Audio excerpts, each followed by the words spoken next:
kumshukuru Mwenyezi Mungu ambaye ametupa nafasi ya kuja Arusha leo na kufanya tukio muhimu la uzinduzi wa utoaji wa mikopo kupitia mfuko wa maendeleo ya vijana, ikiwa ni sehemu ya uwezeshaji wa vijana ambao Mheshimiwa Rais aliahidi na sasa umeanza utekelezaji wake wa kuwapatia vijana na wanawake kwenye kampuni changa na kampuni za kati mtaji wa shilingi bilioni 200 ambao aliahidi katika kampeni zake.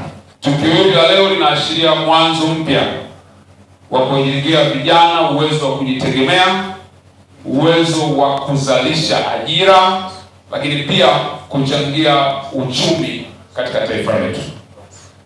Napenda kuchukua nafasi hii kumshukuru sana Mheshimiwa Rais Dr. Samia Suluhu Hassan ambaye yeye ndio mwenye maono haya ambayo leo tunafanya uzinduzi wake rasmi, ambaye alitoa maono na mwelekeo, akatoa maelekezo na akatoa uwezeshaji.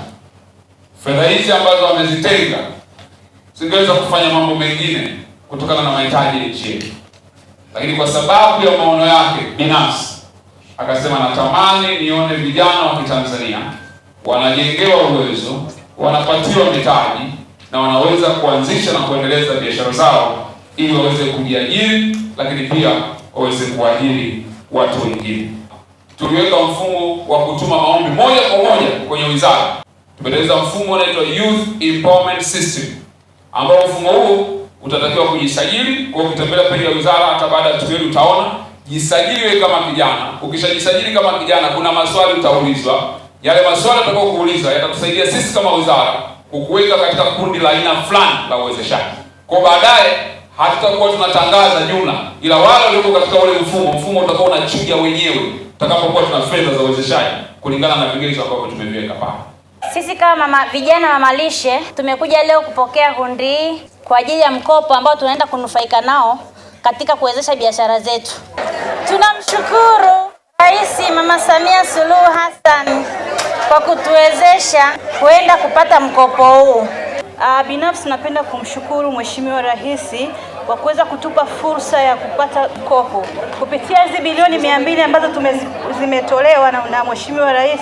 Ina maana zimeenda kwa manufaa kwetu sisi hapa. Kupitia mtaji ambao tumeweza kuwezesha, tutaenda kuzalisha chaki nyingi zaidi. Mimi ni mwakilishi kutoka kampuni ya iFitos, na kwa niaba ya kampuni ya iFitos tungependa kutoa shukrani zetu za dhati kwa serikali kwa kutupa mkopo huu na nafasi hii. Kupitia huu mkopo tutaenda kuongeza ajira, tutaongeza uzalishaji kwa kununua mashine kubwa na bora zaidi na kuzalisha zaidi ili bidhaa zetu ziweze kusambaa nchini na nje ya mipaka.